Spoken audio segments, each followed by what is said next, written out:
سنمشي في طريقا إلى استعادة كل حقوقنا بكافة مؤسسات دولتنا الجنوبية إن شاء الله تعالى وعاصمة عدن.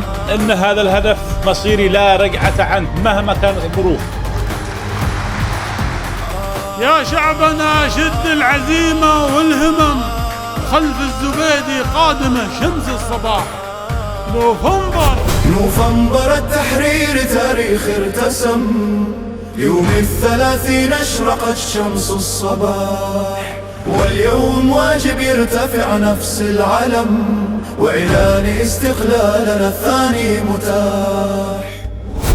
من موطن الأحرار سجل يا قلم، واكتب حروف النصر من خشم السلاح، وصفحة التاريخ دونها بدم، واكتب على شمسان حيا على الكفاح. من شيمة الشعب الجنوبي والقيم، يمشي على درب التصالح والسماح، مبدأ ترسخ بالقسم ثم القسم، رغم الألم رغم المواجع والجراح. اليوم ربنا السفينة قد عزم، لن يخشى أخطار العواصف والرياح.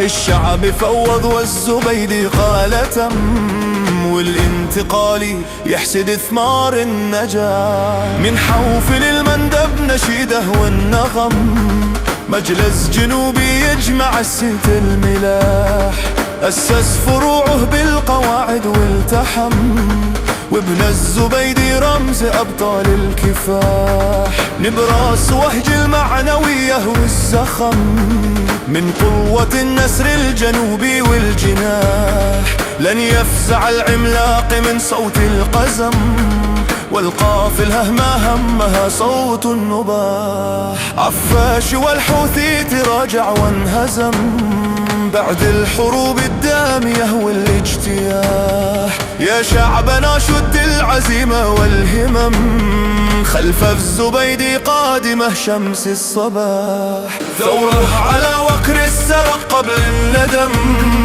لن نترك الحق الجنوبي مستباح. الذيل يبقى ذيل من تحت القدم، والرأس علامات والطيه رياح. نوفمبر التحرير تاريخ ارتسم، يوم 30 اشرقت شمس الصباح، واليوم واجب يرتفع نفس العلم، وإعلان استقلالنا الثاني متاح. من موطن الأحرار سجل يا قلم، واكتب حروف النصر من خشم السلاح، وصفحة التاريخ دونها بدم، واكتب على شمسان حيا على الكفاح. من شيمة الشعب الجنوبي والقيم، يمشي على درب التصالح والسماح، مبدأ ترسخ بالقسم ثم القسم، رغم الألم رغم المواجع والجراح.